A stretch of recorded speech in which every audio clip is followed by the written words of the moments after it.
I watch a lot of UFC and I do some martial arts training and some sparring myself. And it's very interesting the situation with Tom Aspinall and John Jones. If you don't follow the UFC, that's fine. Basically, John Jones was the best fighter, period, for a really long time. But it appears that he knows that he cannot beat Tom Aspinall.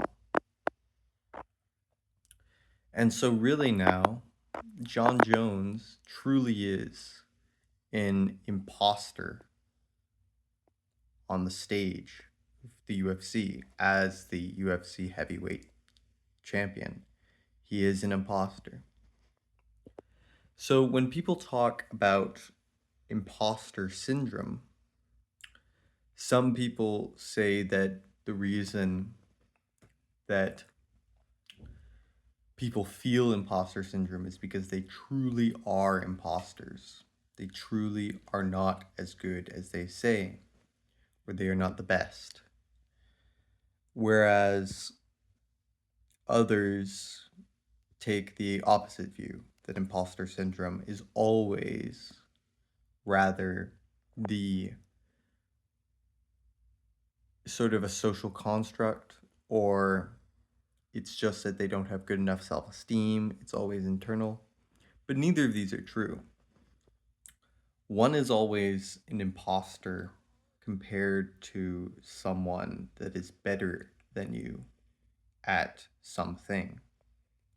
And although you might be the best in the world, in fact, there is always a hypothetical individual, a polar bear.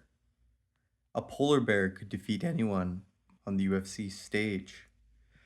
And compared to them, even Tom Aspinall would be an imposter.